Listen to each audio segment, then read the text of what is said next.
Bismillahirrahmanirrahim. This is Group 10, and today we will discuss about role of National Bioethics Committee.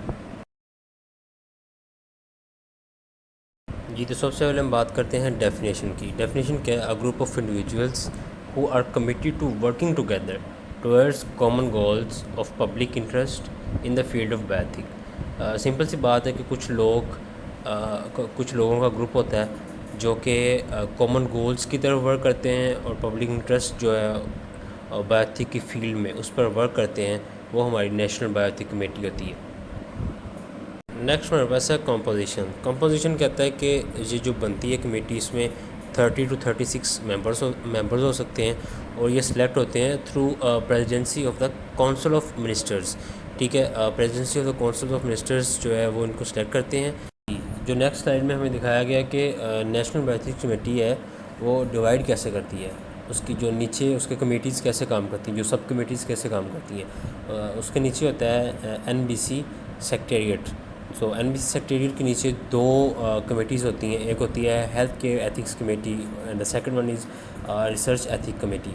जो NBC secretariat के नीचे होती है provincial, जिसे हम कहते हैं सूबाई रीजनल बायोएथिक्स कमेटी PBCs, और रीजनल्स की मज़ीद आगे जो कमेटीज़ होती हैं, जो इंस्टीट्यूशंस होती हैं, कि हर इंस्टीट्यूशन की जो अलग कमेटी होगी बायोएथिक्स से रिलेटेड, उसको हम IBCs कहते हैं। अच्छा, उसके बाद हमारे पास आता है कि हेल्थ केयर एथिक्स कमेटी जो है वो क्या है। हेल्थ केयर एथिक्स कमेटी और hospital ethics committee is characterized as a body of persons established by a hospital और health care institution and assigned to consider debate study, take action on or report on ethical issues that arise in patient care। इसका मतलब है कि जो health care ethics committee है वो क्या काम करती है कि हॉस्पिटल में और हेल्थ केयर इंस्टीट्यूशंस जो होते हैं उसमें जो भी कोई हेल्थ से रिलेटेड इशू आता है, जो भी पेशेंट केयर से रिलेटेड इशू आता है और उससे जो स्टडी उससे रिलेटेड है, उससे रिलेटेड जो एक्शंस हैं उनसे रिलेटेड जो भी काम है वो हेल्थ केयर एथिक्स कमेटी करती है। नेक्स्ट मेरे पास आते हैं पर्पसेस। इसके पर्पस क्या है हेल्थ केयर एथिक्स कमेटी के? The first one is to provide education to committee members, hospital staff and physicians about how to do good decision making related to ethical dilemmas। The second purpose of the healthcare ethics committee is to be a forum to address specific patients situations when there are ethical concerns related to the care of a patient. The last one is to provide support to all care providers, which includes assuring that appropriate policies and procedures in place to deal with various ethical dilemmas। जब हमारे पास next slide पे आता है membership.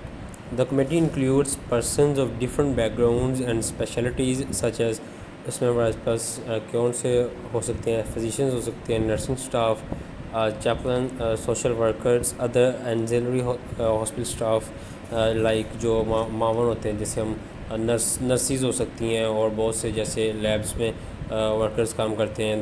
They are ancillary staff of the hospital and administration and community. Okay, the next is what is Research Ethics Committee? A Research Ethics Committee (REC) is defined as a multidisciplinary, independent body charged with reviewing research involving human participants to ensure that their dignity, rights and welfare are protected। Next slide में एक picture है जिसमें हमें बताया गया कि actually research ethics हैं क्या।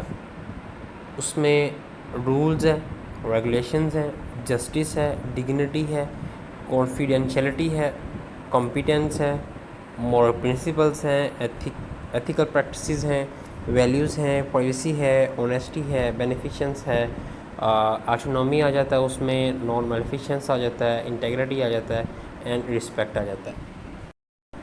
ओके, नेक्स्ट स्लाइड में हमें बताया गया कि जो रिसर्च एथिक्स कमेटी है वो काम क्या करती है। एक्चुअली जो रिसर्च एथिक्स कमेटी है वो क्या करती है कि इवेलुएट करती है इसको ethical acceptability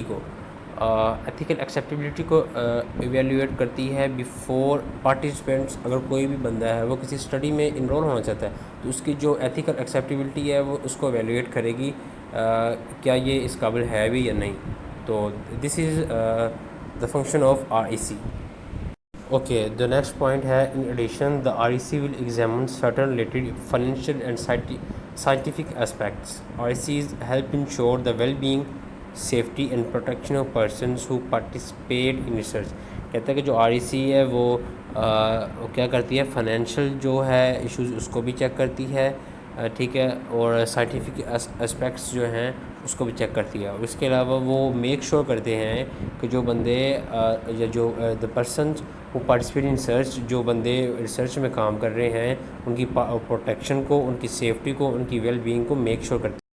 Okay, the next point is to achieve this, an ethic review and favorable opinions must be sought before the research can begin, and ongoing research will be continually monitored. कहता है कि जो results हैं उनको achieve करने के लिए क्या करना पड़ता है कि जो फेवरेबल ओपिनियंस हैं, ठीक है, वो तलाश किए जाते हैं। उसके बाद जो फिर रिसर्च शुरू की जाती है, और जो रिसर्च चल रही होती है उस कंटिन्यूली या कंटिन्यूसली क्या किया जाता है, मॉनिटर किया जाता है। देन हमें वो जो रिजल्ट्स जाके अचीव होते हैं। ओके, नेक्स्ट स्लाइड में हमारे पास आया था independence of RECs. REC must be independent from sponsors, funders, investigators, and from undue influence. For example, political, institutional, professional और commercial influences. कहता है ये जो सारी इन्फ्लुएंसेस है ये इनसे आज़ाद होती है, इनसे इंडिपेंडेंट होती है। नेक्स्ट हमारे पास आता है कंपोजिशन ऑफ RECs, ठीक है, ये कंपोज कैसे होती है। An REC is typically compose of members who together have the qualification and experience. कहता है कि ऐसे मेंबर्स पर मिशन होती है जिनकी क्वालिफिकेशन होती है और एक्सपीरियंस होता है टू इंश्योर प्रॉपर रिव्यू, कि किसी भी स्टडी उसका जो प्रॉपर रिव्यू वो रख सकते हो of the ethical, scientific, medical and financial aspect of the study, कि इन सारे एस्पेक्ट्स का जो वो उनके पास प्रॉपर रिव्यू हो, ऐसे मेंबर्स और जो क्वालिफाइड हों ऐसे मेंबर्स पर मुश्तमिल होती है ये REC कमेटी। नेक्स्ट स्लाइड पे हमारे पास आते हैं different tasks and roles. 4 forms of bioethics committee हमारे पास जो है वो 4 इकसाम हैं बायोएथिक्स कमेटी की। The number 1 is policy making और advisory committee, health professional association committees, health care और hospital ethics committees and research ethics committees. और इसके गोल्स क्या हैं? गोल्स में आता है develop and advocate policies develop करते हैं, sound professional practices for patient care, patients care के लिए जो प्रोफेशनल प्रैक्टिसेस करवाते हैं ये। उसके बाद आता है कि ये क्या करते हैं, improve patient care centre, and the last one is protect human research participants, कि जो पेशेंट केयर सेंटर्स हैं उनको इम्प्रूव करना है, और जो पार्टिसिपेंट्स हैं उनकी जो प्रोटेक्शन है वो इनके ज़िम्मे होती है। इसके जो सेंट्रल कैरेक्टरिस्टिक्स हैं इसमें आता है independency, multi disciplinarity and pluralism. Next slide पे हमारे पास है objectives of the national bioethics committee at the NSF1. The number 1 is promotion of bioethics in the country through publicity, training and networking. ठीक है, कहते हैं कि प्रमोशन करनी है बायोएथिक्स की कंट्री में पब्लिसिटी के थ्रू, ट्रेनिंग्स के थ्रू और नेटवर्किंग के through. The next point is examining relevant issues and providing advice, for example teaching of bioethics, ethical consideration of research using animals. Third point है promotion of the international declarations on bioethics. Fourth point है promoting legislation to apply accepted bioethical principles in the country. इसका मतलब है कि bioethics से related जो है वो कानून साजी करना और उनको मुल्क में जो बायोएथिक्स की फील्ड है उसमें अप्लाई करवाना। जी, तो यहाँ पर जो आज का लेक्चर है जो कि था role of national bioethics committee वो ख़त्म हुआ। और अगर आपको किसी किस्म का क्वेश्चन है या कोई कन्फ्यूजन है, you can ask freely in the comment section. Now अल्लाह हाफिज़।